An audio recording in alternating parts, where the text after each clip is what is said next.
ඉතුරු කටින් එක දීලා නැහැ. ඒතුලේ විසිදාගලදී ඕන අසම්මන්නේ නැහැ.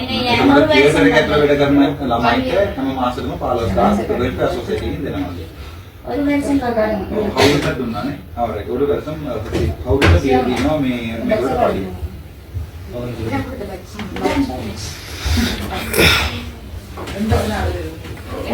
දැන් 84 කට්ටියට ඒගොල්ලෝ දීලා තියෙනවා ස්පෙෂල් බැච් එකක්.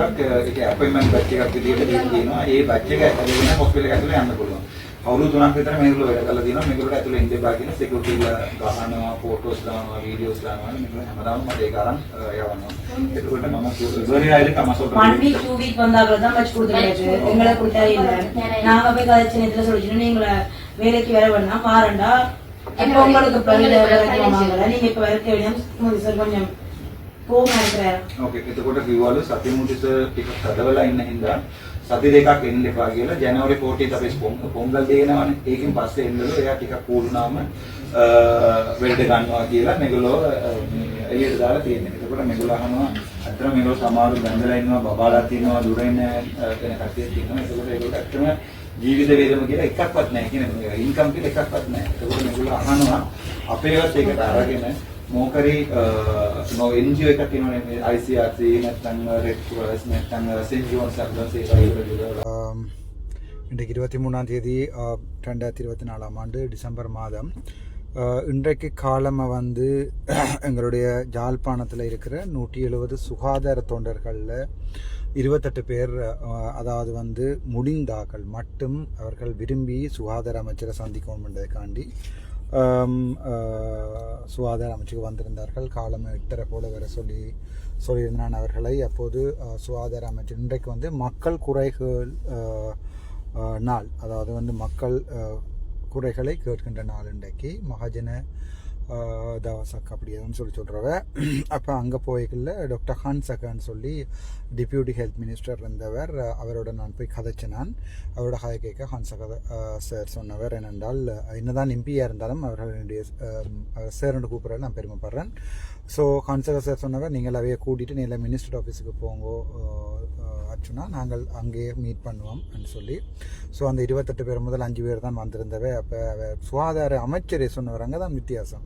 சுகாதார அமைச்சரே சொன்னவர் இல்லை 28 பேரையும் வர சொல்லுங்க, 28 பேரும் கொழும்புலேருந்து வந்து யாழ்ப்பாணத்துலேருந்து வந்திருக்கணும். ஸோ அங்கேருந்து வந்தால் நாங்கள் கூப்பிட்டு கதைக்கணும், அங்கேருந்து கூப்பிட்டு கதைக்கணும். அப்போ கட்டாயம் 28 பேரையும் வர சொல்லி 28 பேரோடையும் சுகாதார அமைச்சர் மற்றது சுகாதார செயலாளர், அது தவிர சுகாதார பிரதி அமைச்சர், இவ்வளோ பேரும் 28 பேரோடையும் வந்து கதைச்சவ. அவர்கள் கதைச்சு கொண்டிருக்கும் போது நான் அவர்களுக்கு சொன்னான், அதாவது வந்து என்னென்றால் சுகாதார அமைச்சில் அவர்கள் வந்து கதைச்சிருக்கும் போது அவர்களுடைய விடயங்களை, அதாவது சுகாதார அமைச்சில் மக்களுடைய விடயங்களை வந்து அவர்களுக்கு நான் தெளிவாக சொன்னேன். தெளிவாக சொன்னபோது அவர்கள் சுகாதார அமைச்சரும் விரும்பி கேட்டுக்கொண்டார். அது தவிர சுகாதார பிரதி அமைச்சர் மற்றது செயலாளர், உங்களுக்கே தெரியும் அனில் ஜெயசிங்க சார் ஒரு பிரபல்யமான மிகவும் ஆளுமையான ஒரு செயலாளர். நான் இது போல காலம் வந்து சுகாதார அமைச்சர் வேலை செய்திருக்கிறேன். என்பிபி அரசாங்கத்துக்கும் ஏற்கனவே இருந்த அரசாங்கத்துக்கும் உள்ள வித்தியாசம் இதுதான். இவ்வளோ காலமே சுகாதார அமைச்சரை நான் வேலை செய்திருக்கிறேன். வேலை செய்த காலங்களில் வந்து சாதாரணமாக ஒரு டிடிஜி MS1ஐயோ அல்லது வந்து டிரெக்டர் TCSையோ சந்திப்பதாக இருந்தால் கூட மனத்தியால கணக்கில் ஒரு டாக்டர்ஸோ ஒரு நர்சஸ் மேரோ ஒரு கன்சல்டனோ வெயிட் பண்ண வேண்டி வரும்.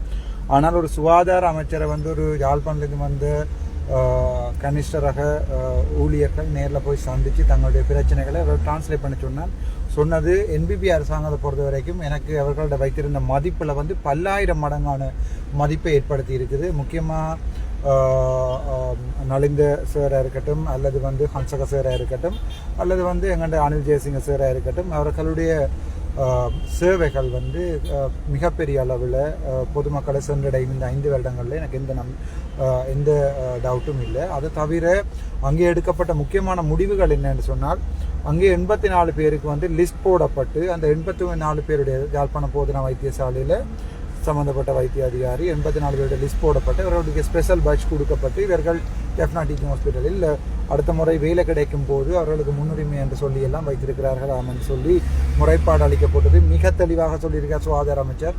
அப்படி யாரையுமே விரும்பின மாதிரி எல்லாம் ப்ரையாரிட்டி கொடுத்து வேலைக்கு எடுக்க இயலாது. அடுத்த முறை நாங்கள் வேகன்சி இப்போ கார்டர் ரிவிஷன் பண்ணி கொண்டிருக்கிறோம். கார்டர் ரிவிஷன் பண்ணிக்க வடக்கு மாகாணத்துக்கு வந்து கூட கார்டர்ஸ் கிரியேட் பண்ணுறதுக்கு ட்ரை பண்ணுறோம். அப்படி நடக்கல இந்த 170 பேர் மட்டுமல்ல 300 பேர் முதல் வேலை செய்தாமல் சொன்னவ 300 பேருக்கும் ஈக்குவலான அடிப்படையில் முன்னுரிமை கொடுக்கப்படும். முதலாவது. ரெண்டாவது, இனி போய் நீங்கள் அங்கே வேலை செய்கிறீர்கள்ன்றதுக்காக உங்களுக்கு முன்னுரிமை கொடுக்கப்படுறதோ அல்லது சம்மந்தப்பட்ட வைத்திய அதிகாரியோட நீங்கள் நிற்கிறீங்க கொஞ்சம் பேர் 24 பேர் 28 பேர் முதல் 49 பேர் இங்கே கொழும்புக்கு வந்துட்டோம்ன்றதால அவர்களுக்கு முன்னுரிமையாக கொடுக்கப்படுறதில்லை. யாருக்கும் எந்த முன்னுரிமை இல்லை. அவருடைய தகுதி அடிப்படையில் தான் முன்னுரிமை கொடுக்கப்படும் என்று தெளிவாக சுகாதார அமைச்சர் சொல்லியிருக்கிறார். அது தவிரவும் வந்து அங்கே அவர்களுடைய தனிப்பட்ட பழிவாங்கல் நடக்கிறன்னு சொல்லும்போது அதற்கும் அவர் ஒரு முற்றுப்புள்ளி வைப்பதாக தெளிவாக சொல்லியிருக்கிறார். அது ஏஓவாக இருக்கட்டும், அங்கே இருக்கிற யாராவது டாக்டர்ஸாக இருக்கட்டும், யாராவது வைத்திய அதிகாரியாக இருக்கட்டும், இருக்கிற நிர்வாகியாக இருக்கட்டும், யார் சம்பந்தமான நடவடிக்கைகள் கம்ப்ளைண்டாக எழுதி தரப்பட்டாலும் அவர்களுக்கு முழுமையான இன்குவரி போடப்படும் என்றதை தெளிவாக சொல்லியிருக்கிறார். அது தவிரவும் அந்த வந்த பிள்ளைகளுக்கு வந்து இந்தியா நாளில் இருந்து ஒரு முக்கியமான செய்தி, அதாவது வந்து நாங்கள் சும்மா போய் வேலை செய்கிறால பிரயோசனம் இல்லை. மிகவும் சந்தோஷமான விஷயம் என்னென்றால் இன்றைக்கு பின்னர் ஒரு 1 ஹவருக்கு முன்னம் லண்டனில் இருந்து ஒரு அண்ணாவரால் காய்ச்சவர் தாங்கள் 100 பேர் சேர்ந்து ஒரு சின்ன ஏதாவது ப்ரொஜெக்டுக்கு ஃபண்ட் பண்ணுறோம். தம்பி உள்ள நம்பிக்கை இருக்குது, நீங்கள் வந்து அதை செய்யுங்கன்னு சொல்லி. அப்போ நான் சொன்னேன், அண்ணா 1% எனக்கு காசில் அதில் லாபம் வேண்டாம், ஒன்றுமே வேண்டாம், நீங்களே போட்டு உங்களோட பேர்லேயே கம்பெனியை ரெஜிஸ்டர் பண்ணி நீங்களே செய்யுங்கோ.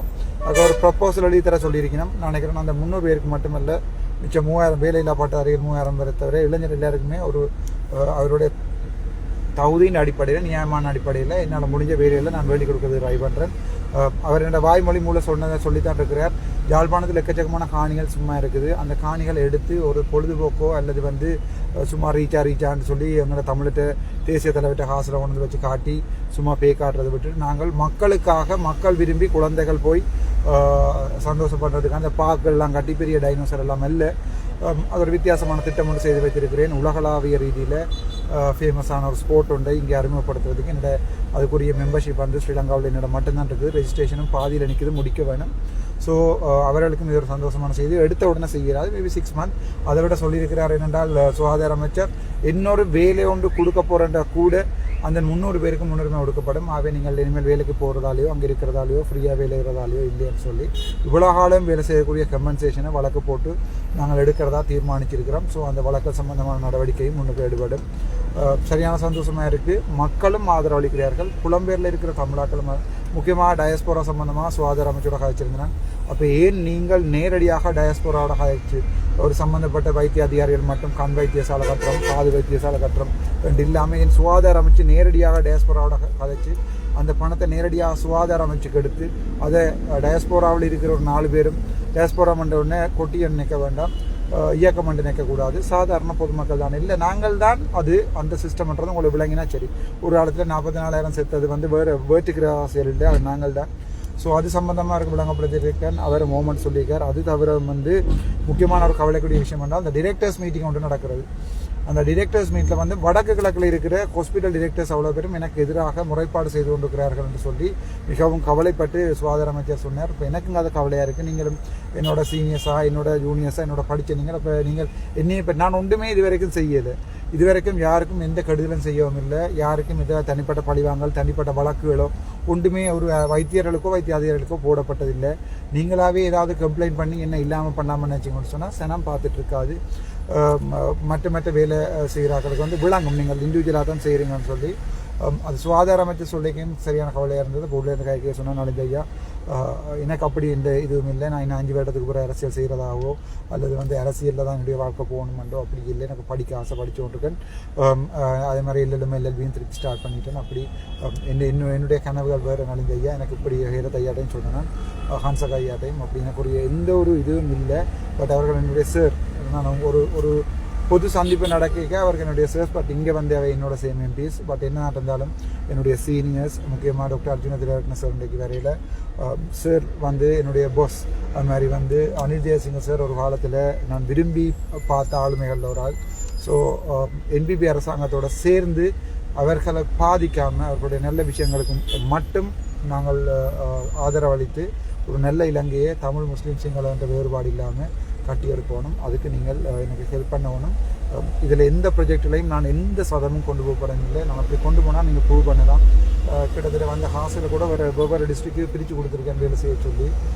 சில பேர் கேட்பினா சில வண்டி மைந்தன் தளங்களில் அப்போ நீங்கள் இதை போடலாமான்னு சொல்கிற ஒரு ஆள் தன்னுடைய சொந்த பேங்க் அக்கௌண்ட்டை போட சொல்லுவோம். எனக்கு வந்து காசு பெறுமதியை சொல்கிறேன் என்றால் நான் அதை சொல்கிறதால வேறு சட்ட சிக்கல் வருமென்றதால எனக்கு சொல்ல இல்லாமல் இருக்குது. மற்றபடி நான் யாரையுமே ஏமாற்றி செய்ய வேண்டிய தேவையில்லை. Thank you so much doctor Ramanathan.